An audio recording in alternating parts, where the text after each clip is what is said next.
Hello guys, welcome to our channel power of movie lover and this is Venky. Vintage movie review series లో మరో episode కి స్వాగతం. And ఈ రోజు మనం రివ్యూ చేయబోతున్న ఫిలిం పాపం ఆడు మాత్రం ఎవరు లవ్ చేశాడు? నా లవర్నే కదా.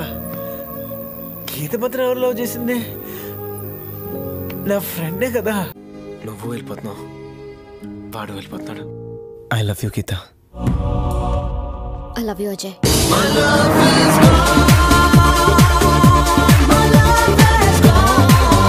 టాలీవుడ్ లో ఒక డిఫరెంట్ అటెంప్ట్, ఎంతో మందికి favourite film, all time chart buster album, sequels తెలుగులో ఆడు అనే సెంటిమెంట్ ని గట్టిగా చేసిన ఫిలిం బాక్సాఫీస్ దగ్గర ఎందుకు ఫెయిల్ అయిందంటే చాలా మంది చాలా రీజన్స్ చెప్తారు. బట్ అసలు మూవీ ఎందుకు ఫ్లాప్ అయిందో, సినిమా మేకింగ్ విశేషాలు, రివ్యూ అండ్ బాక్సాఫీస్ రిపోర్ట్ ని ఈ వీడియోలో డీటెయిల్ గా మాట్లాడుకుందాం. ఈ సిరీస్ లో ఇప్పటికే చాలా మూవీస్ ని రివ్యూ చేశాం, ఇంక్లూడింగ్ ఆర్యా 1. మిస్ అయ్యి ఉంటే ఒకసారి ప్లేలిస్ట్ లోకి వెళ్ళి చెక్ చేయండి.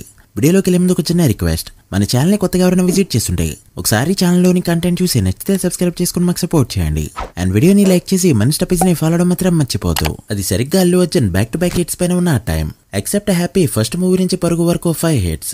అండ్ చాలా మందికి తెలియకపోవచ్చు పరుగు అనేది నార్మల్ హిట్ అనుకుంటారు. బట్ ఉత్తరాంధ్ర వంటి చోట్ల ఆల్ టైమ్ రికార్డ్ పెట్టింది ఆ ఫిలిం. అల్లు అర్జున్ కి రికార్డులు అనే మాట పరిచయం చేసింది దేశముద్రు అయితే దాన్ని కంటిన్యూ చేసింది పరుగు ఫిలిం. ఈ మూవీ 2008లో రిలీజ్ అవగా అప్పటికే ఒక లైన్ తో సుకుమార్ ఆర్య 2 అనే కాన్సెప్ట్ ని అల్లు అర్జున్ కి చెప్పాడు. 2004లో ఆర్య తీసాక డైరెక్టర్ గా తనేంటో ప్రూవ్ చేసుకున్నాడు. ఆ మ్యారైవ్డ్ అండ్ రెడీ టు రేస్ అనే కాన్ఫిడెన్స్ తో అనుకున్న హీరోల డేట్స్ దొరకపోవడంతో రామ్ తో జగడం అనే సినిమా తీసి బాగా దెబ్బతిన్న టైం. 2007లో రిలీజ్ అయిన జగడం మూవీ సుక్కుని రియాలిటీలోకి తీసుకొచ్చింది. ఇంకేముంది, తనకి కలిసి వచ్చిన ఆర్య పైన బేస్ అయ్యాడు. అప్పటికి సీక్వెల్ ట్రెండ్ అనేది అటు బాలీవుడ్ లో ఇటు టాలీవుడ్ లో కూడా బాగా పాగుతుంది. అప్పటికే పరుగు మూవీతో బిజీగా ఉన్న అల్లు అర్జున్ ఆ సినిమా కంప్లీట్ అయ్యాక చేస్తా అని ఓకే అన్నాడు. సుక్కుకి క్యారెక్టర్ లో ఒక మేక్ ఓవర్ అయితే కావాలి. ఎలా అయితే గంగోత్ర నుంచి ఆర్యకి ఒక మేక్ ఓవర్ బన్నీ ఇచ్చాడో, పరుగు నుంచి ఆర్య 2కి కూడా ఒక హ్యూజ్ మేక్ ఓవర్ కావాలి అనుకున్నాడు సుకుమార్. కాస్త టైం తీసుకుని ఫోటోషూట్ చేస్తే లుక్ అయితే అదిరిందని అంతా ఫీల్ అయ్యారు. సినిమాలో కావాల్సిన 2 లుక్స్ కి ఇదే పర్ఫెక్ట్ అని ఫీల్ అయ్యాడు సుకుమార్. హీరోయిన్ గా అప్పటికి మగధీర మూవీతో స్టార్ అయిన కాజల్ ఫిక్స్. ఇక హీరోతో ఈక్వల్ ఇంపార్టెన్స్ ఉన్న క్యారెక్టర్ లో అప్పటికే గౌతమ్ ఎస్ఎస్సి, చందమామ వంటి హిట్స్ ఉన్నా కూడా హీరోగా సస్టైన్ కావడానికి ఇబ్బంది పడుతున్న నవదీప్ ని తీసుకున్నారు. టోటల్ కాస్టింగ్ అంతా ఫిక్స్. డిఎస్పీ లేనిదే సుకుమార్ సినిమా చేయడు కాబట్టి సుక్కు సినిమాలో ఎంతో ఇంపార్టెంట్ అయిన మ్యూజిక్ పని డిఎస్పీకి వదిలిపెట్టారు. సినిమా 2008లోనే స్టార్ట్ అయింది అండ్ మేకింగ్ కి చాలా రోజులే టైం తీసుకుంది. ఎప్పుడు రిలీజ్ చేద్దాం అనుకున్నా ఏదో ఒక అడ్డంకులు వస్తూనే ఉన్నాయి. ఈ తెలంగాణ డైవర్షన్ గొడవలు ఒకవైపు, వైఎస్ఆర్ మరణం మరోవైపు, సినిమా ఇండస్ట్రీ అంతా అల్లకల్లులో ఉన్న టైం అది. అప్పటికే ఆ ఇయర్ లో మగధీర, అరుంధతి, కిక్ అండ్ మస్కా మాత్రమే చెప్పుకోదగ్గ హిట్స్. హిట్ పర్సెంటేజ్ బట్టి చూస్తే వర్స్ట్ ఇయర్ గా 2009 ని ఖచ్చితంగా చెప్పొచ్చు. అలా ఫైనల్ గా నవంబర్ 27, 2009 రిలీజ్ డేట్ ని ఫిక్స్ చేసింది మూవీ టీం. ఆర్య రిలీజ్ కి ముందు ఎలాంటి కాన్ఫిడెన్స్ తో అయితే టీం అంతా ఉందో, ఆర్య 2 రిలీజ్ కి ముందు కూడా సేమ్ కాన్ఫిడెన్స్. ఆడియో ఈవెంట్ ని నవంబర్ 1 హైదరాబాద్ లో పెట్టుకున్నారు. Varun Sandesh and Prabhas chief guest గా వచ్చారు. వదిలిన ప్రతి సాంగ్ కూడా సూపర్ హిట్, ముఖ్యంగా ringa ringa song and my love is gone songs. తర్వాత ఉప్పెనంతా ఈ ప్రేమకి, కరిగెలోగా అండ్ మిస్టర్ పర్ఫెక్ట్ సాంగ్స్ అన్ని కూడా వరుస పెట్టి హిట్ అయిపోయాయి. So total album super hit. ఆర్యతో కంపేర్ చేస్తే ఆల్బమ్ చాలా పెద్ద హిట్ అయిందని చెప్పొచ్చు. అండ్ నాకి ఆల్బమ్ తో కూడా మెమరీస్ అయితే ఉన్నాయి. MP3 ప్లేయర్ కొన్న కొత్తలో ఫస్ట్ టైం విన్న songs Arya 2. Allu Arjun hair style కోసం అందరూ ట్రై చేయడం, అల్లు అర్జున్ స్టిల్స్ బాగుండడంతో బుక్స్ లో వాటిని అంటించుకోవడం, ఇవన్నీ చాలా గుడ్ మెమరీస్. ఆ ఇయర్ మగధీర ఎన్ని థియేటర్స్ లో అయితే రిలీజ్ అయిందో ఆల్మోస్ట్ అన్ని స్క్రీన్స్ లోనే రిలీజ్ అయింది ఈ ఫిలిం. సో ఓవరాల్ గా 2009 నవంబర్ 27 మంచి థియేటర్ కౌంట్ అండ్ మంచి హైప్ తో రిలీజ్ అయింది ఆర్య 2. ఇక వింటేజ్ రివ్యూ విషయానికి వస్తే ఈ రోజు డేట్ నవంబర్ 27, 2009. ముందుగా ప్లాట్ విషయానికి వస్తే ఆర్య 1లోనే ఇది కూడా triangle love story. But Arya story 3 unknown people మధ్య జరిగితే ఆర్య 2 ఇద్దరి ఫ్రెండ్స్ మధ్య లవ్ అండ్ హేట్ రిలేషన్షిప్ పై వెళ్లే ఫిలిం. ఫ్రెండ్స్ ఇద్దరులో చేసిన గీత చివరికి ఎవరి సొంతం అవుతుందనేది మూవీలో చూస్తాం. ఇది మూవీ యొక్క బేసిక్ ప్లాట్. మరి మూవీ ఎలా ఉంది అంటే ఇదైతే స్ట్రిక్ట్లీ యావరేజ్ ఫిలిం. కొన్ని క్లాసిక్స్ ని టచ్ చేయకూడదు. అందులోనూ ఆర్య లాంటి మంచిగా ఏజింగ్ అవుతున్న సినిమా వచ్చి 5 ఇయర్స్ మాత్రమే అవడంతో ఆర్య ఇప్పటికీ చాలా మందికి ఫేవరెట్ ఫిలిం. అలాంటి సినిమాని టచ్ చేసేటప్పుడు చాలా జాగ్రత్తలు తీసుకోవాలి. బట్ సుకుమార్ అయితే ఈ విషయంలో కాస్త తడబడ్డాడనే చెప్పాలి. ఈ సినిమా చూడకముందు వరకు ఆర్య, అజయ్, గీత అనే పేర్లు వింటే ఒక ఫీల్ వచ్చేది, ఆ క్యారెక్టర్ లో డెప్త్ అయితే రికాల్ అయ్యేది. బట్ సినిమా చూసాక అజయ్, ఆర్య, గీత అనే పేర్లు వింటే కాస్త కన్ఫ్యూజన్ తో పాటు ఇరిటేషన్ కూడా వస్తుంది. బికాస్ వీళ్ళ క్యారెక్టరైజేషన్స్ లో ఉన్న కన్ఫ్యూజన్. డైరెక్టర్ ఎన్నో స్టాండర్డ్స్ తో మూవీ చాలా చక్కగా తీశాడు. మ్యూజిక్ డైరెక్టర్ డిఎస్పీ కూడా దాని బెస్ట్ ఇచ్చాడు. బట్ రైటింగ్ పరంగా ఆర్య 1ని మ్యాచ్ చేయలేకపోయింది ఆర్య 2. ఎవరో ఎక్కడో సూసైడ్ చేసుకుంటా అని బెదిరిస్తే తప్పని పరిస్థితుల్లో లవ్ని యాక్సెప్ట్ చేసిన ఒక గీత అనే క్యారెక్టర్ ని ఆర్య అనేవాడు వన్ సైడ్ లవ్ చేస్తుంటే మనం కూడా ఫీల్ అవుతూ ఉంటాం. తన లవ్ ఎలానే నగ్గాలని కోరుకుంటాం. బట్ ఎప్పుడైతే friendship versus loving or sacrifice అనే మాట వచ్చిందో అక్కడే సినిమా డిస్కనెక్ట్ అయింది. సుకుమార్ కొన్ని సీన్స్ లో దొరికేశాడని చెప్పొచ్చు.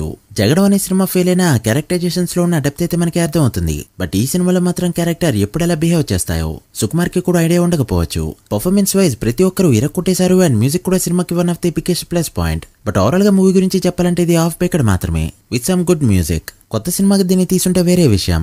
బట్ ఆర్యకి సెకండ్ పార్ట్ కావడంతో దీన్ని యాక్సెప్ట్ చేయలేకపోతున్నాం. ఇది 2009లో యావరేజ్ గా మూవీకి వినిపించిన టాక్. ఇక ప్రెసెంట్ లోకి వచ్చేస్తే సినిమాకి అప్పట్లో కాబట్టి యావరేజ్ టాక్ వచ్చిందే, కానీ ఇప్పుడైతే సినిమాకి ఆ టాక్ కూడా రాదు. కేవలం సాంగ్స్ వల్ల ఇప్పటికీ ఈ సినిమాని ఆడియన్స్ గుర్తుపెట్టుకున్నారు. ఆర్య పార్ట్ 1లో ఆర్య క్యారెక్టర్ అనేది ఇన్నోసెంట్, చాలా జెన్యూన్ అండ్ చేసే ప్రతి పనిలో కూడా నిజాయితీ కనిపిస్తుంది. బట్ ఆర్య 2 విషయానికి వస్తే ఆర్య క్యారెక్టర్ ని ఎక్కువగా హేట్ చేస్తూ ఉంటాం. ఫర్ సపోజ్ ఆర్య అనే క్యారెక్టర్ మన లైఫ్ లో ఉంటే ఎలా ఉంటుందో చూద్దాం. ఆర్య అనేవాడు తన అవసరాల కోసం అండ్ థ్రిల్ కోసం ఫ్రెండ్ లైఫ్ ని కూడా రిస్క్ లో పెడతాడు. ఒక అమ్మాయి నచ్చిందంటే ఫస్ట్ టైం అతన్ని బలవంతంగా కేసు పెడతాడు. అమ్మాయి ఒంటరిగా రూమ్ లో ఉన్నప్పుడు ఏం చేస్తుందో అని స్పై చేసే చిల్లర్ క్యారెక్టర్. ఓ పక్క ఫ్రెండ్ లవ్ ని సపోర్ట్ చేస్తా అని చెప్తూనే మరోపక్క పెళ్లి చేసేసుకునే స్వార్థపు క్యారెక్టర్. మూడ్ స్వింగ్ అనే ప్రాబ్లం తో ఫ్రెండ్ ని ఇటు లవర్ ని కూడా రిస్క్ లో పెట్టే మెంటల్ క్యారెక్టర్. గీత ఆనందం కోసం ఫెవికాల్ తో చెట్టు ఆకలిని అంటించి ఆ చెట్టుని చంపేసే మెంటాలిటీ. బేసిక్ గా ఇలాంటి వాళ్ళని సైకో అంటాం. ఆర్య పార్ట్ 1లో ఆర్య క్యారెక్టర్ చూస్తే సిన్సియర్ గా ఉంటుంది. గీత ఆర్యకి దక్కాలని ఖచ్చితంగా కోరుకుంటాం. బట్ ఇక్కడ చూస్తే అజయ్కి దక్కాలన్న ఫీలింగ్ కూడా వస్తుంది. Because is a gentleman. ఒక కంపెనీ ఉంటుంది, దాని గురించి కష్టపడతాడు అండ్ గీతని లవ్ చేస్తాడు కూడా. బట్ ఆర్య అనే క్యారెక్టర్ చేసేవన్నీ కూడా రాంగ్ గానే వెళ్తూ ఉంటాయి. ఈ సైకోని చేసుకునే కన్నా అజయ్తోనే హ్యాపీగా ఉంటుంది కదన్న ఫీలింగ్ అయితే వస్తాం. సుకుమార్ రైటింగ్ పరంగా ఫేమస్, బట్ ఈ మూవీలో రైటింగ్ చూస్తే కాస్త తేడా కొడుతుంది. రియల్ లైఫ్ లో ఆర్య లాంటి ఒక ఫ్రెండ్ ఉంటే స్నేహసాగర మదనంలోకి దూకి సూసైడ్ చేసుకోవాల్సిందే. ఫ్రెండ్ అనే పేరుతో వాడు పచ్చిబొట్టు వేసుకోవడం వరకు ఓకే, బట్ బలవంతంగా వీడికి కూడా వేయాలి అనుకోవడం సైకో థింగ్. సుకుమార్ సినిమాల్ని లాస్ట్ నుంచి మొదలు పెట్టాలంటే ఆర్య 2ని ఖచ్చితంగా అందులో వేసేయచ్చు.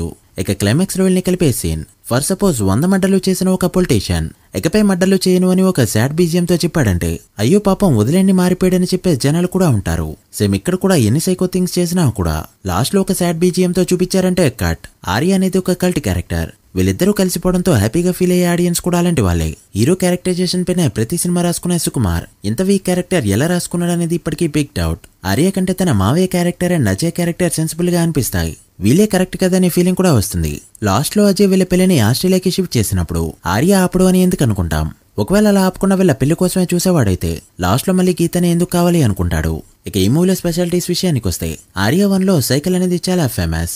అప్పట్లో ఈ సైకిల్ కొనమని 90s కిడ్స్ అంతా కూడా ఏడ్చేవాళ్ళు. ఇక ఆర్య 2 విషయానికి వస్తే అంత స్పెషాలిటీస్ ఏం లేకపోయినా ఆ collar t shirts and Arya 2 hair style అయితే ఫేమస్ అయ్యాయి. హెయిర్ స్టైల్ రావడం కోసం నీళ్లు పెట్టి తెగ దువ్వేవాళ్ళు. బట్ అల్లు అర్జున్ కూర్చున్నట్టు ఎవరికి వచ్చేది కాదు, ఎందుకంటే తను స్ట్రైకింగ్ చేసుకున్నాడు, వీళ్ళు చేసుకోలేదు. సినిమాకి హెయిర్ స్టైల్ మార్చే అల్లు అర్జున్ ఈ సినిమాలో హెయిర్ స్టైల్ కలిసి రాలేదని వరుసగా అన్ని సినిమాలు ఇదే హెయిర్ స్టైల్ ని పెట్టుకుంటూ వచ్చాడు. బట్ ఆర్య 2 వరుడు వేదం ఇలా ఎన్ని సినిమాలు చేసినా కూడా అన్ని కూడా ఫ్లాప్ అవుతూ వచ్చాయి. అల్లు అర్జున్ కి కలిసి రాని హెయిర్ స్టైల్ అంటే అది ఇదే అని చెప్పచ్చు. అండ్ ఈ మూవీలో అల్లు అర్జున్ లుక్ కూడా బాగోదు. దేశముద్రు పరుగు లాంటి లుక్స్ తర్వాత ఇలాంటి లుక్ చూడడం లిటరలీ హారబుల్ ఎక్స్పీరియన్స్. ఇక బాక్సాఫీస్ విషయానికి వస్తే డే 1 భారీ థియేటర్ కౌంట్ తో రిలీజ్ అయింది ఈ ఫిలిం. చాలా చోట్ల మగధీర కంటే కూడా ఎక్కువ స్క్రీన్స్ లోనే రిలీజ్ అయింది. ఈ మూవీకి నైజాంలో డిస్ట్రిబ్యూటర్ దిల్ రాజు. అండ్ ఆ టైంకి తెలంగాణలో గొడవలు జరగడం వల్ల కొన్ని రోజుల పాటు థియేటర్లు అయితే బంద్ అయ్యాయి. ఓవరాల్ గా నైజాంలో దిల్ రాజ్ కి గట్టిగానే లాసెస్ అయితే వచ్చాయి. ఇక ఆంధ్రలో డీసెంట్ గా పర్ఫార్మ్ చేసిన ఈ ఫిలిం ఇక్కడ కూడా డిస్ట్రిబ్యూటర్స్ కి లాస్ గట్టిగానే తీసుకొచ్చింది. ఓవరాల్ గా 25 కోట్ల వరకు బడ్జెట్ తో తీసిన ఈ సినిమా ప్రొడ్యూసర్ కి ఒక రకంగా టేబుల్ ప్రాఫిట్ ని తీసుకొచ్చినా కూడా ఓవరాల్ గా బిజినెస్ పైన 5 కోట్ల పైన లాసెస్ ని మిగిలిస్తూ ఫ్లాప్ అనిపించుకోక తప్పలేదు. ఎక్కడో ఒకరు వరా డిస్ట్రిబ్యూటర్స్ మాత్రమే బ్రేక్ ఈవెన్ వరకు వెళ్లారు. సో సీక్వెల్ హైప్ సాంగ్స్ ఏవి కూడా సినిమాని కాపాడలేకపోయాయి. ఆ టైంలో కాబట్టి సినిమా ఆడలేదు. బట్ ఈ సినిమా ఆ టైంలోనే కాకుండా 2010-11 ఇప్పుడు రిలీజ్ అయినా కూడా డెఫినెట్లీ ఫెయిల్ అయ్యే ఫిలిం. సినిమాలో ఉన్న కంటెంట్ అలాంటిది. ఇక అల్లు అర్జున్ కి కేరళలో ఉన్న క్రేజ్ తో 2010 ఫిబ్రవరి 5న 100 ఫ్రెండ్స్ తో కేరళలో రిలీజ్ అయింది ఈ ఫిలిం. అక్కడ కొంతవరకు మంచిగానే పర్ఫార్మ్ చేసిందని చెప్పొచ్చు. అండ్ ఫైనల్లీ ఇన్నాళ్ళకి ఈ రోజు రీ రిలీజ్ అయింది ఆర్య 2 ఫిలిం.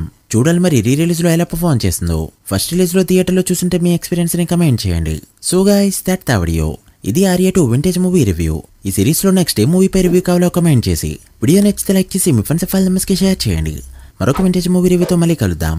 అప్పటి వరకు signing off. Power of movie lover. Thank you.